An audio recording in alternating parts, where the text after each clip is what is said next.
Good morning, everybody. Today I'd like to read from Matthew chapter 15, verses 21 to 28. Now Yeshua had left from there and went away to the region of Tyre and Sidon. And behold, a Canaanite woman from that district came out and started shouting, "Have mercy on me, O Master Ben David! My daughter is severely tormented by a demon." But he did not answer her a word. And when his disciples came, they were urging him, saying, "Send her away, because she keeps shouting at us." But he responded, "I was sent only to the lost sheep of the house of Israel."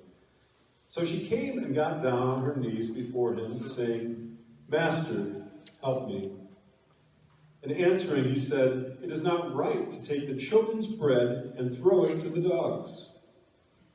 But she said, "Yes, Master, but even the dogs eat the crumbs that fall from their master's table."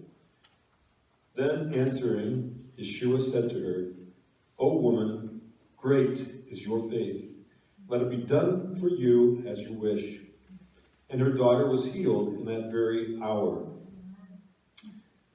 Now, at first reading, it sounds really bad. It sounds totally out of the character of Yeshua.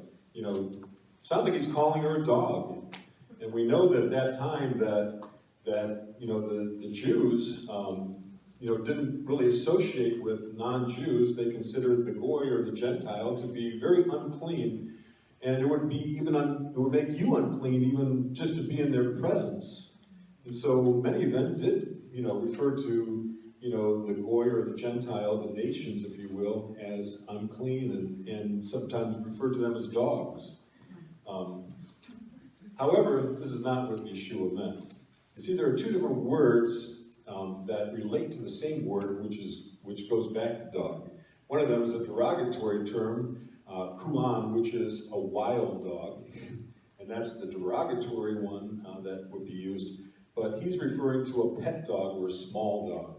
And what he's saying to his disciples is that his primary mission, if you would prioritize, was to be a witness and to save the house of Israel, that they would be a light to the nations. So that was his top priority. Not his only priority, but his top priority that he was on a mission for.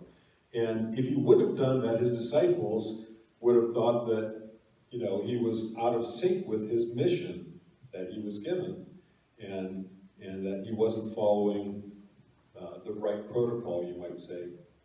And so what he's saying then to the lady at the same time is he's saying, "I recognize that you understand. You call me master. You call me Ben David. Which was a messianic title." She recognized that he was the Messiah, and that he had all power. She realized that he had the ability to save. And this would lead then into the feeding of the 4,000. Not the feeding of the 5,000, but the feeding of the 4,000, which were largely Gentiles. And it shows that Yeshua's saving grace, his healing grace, was not only extended to the Jews, but to all mankind. And this would lead into a further ministry then that would become very much part of the rest of the Gospels. And of course, after his death, really opening it up to the entire world, to everybody, all mankind. And so, he honors her faith because she, like the woman with the issue of blood, not that woman, it was the other woman. She was like the woman that kept begging him, begging the judge in the parable.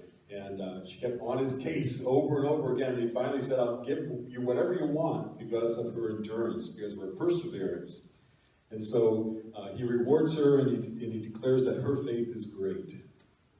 And so this is the kind of faith that we need to have too, a faith that has endurance, a faith that has perseverance. So when we ask God, we recognize, first of all, like she did, that he is the Messiah. He's the Mashiach. He's the chosen one, the anointed one. He has the power to save and to heal. And so this is what we look for today in our own walks, to have that kind of enduring faith, that kind of go to it and persist in what we ask, knowing that He's able and desirous to do that. So at this time, then we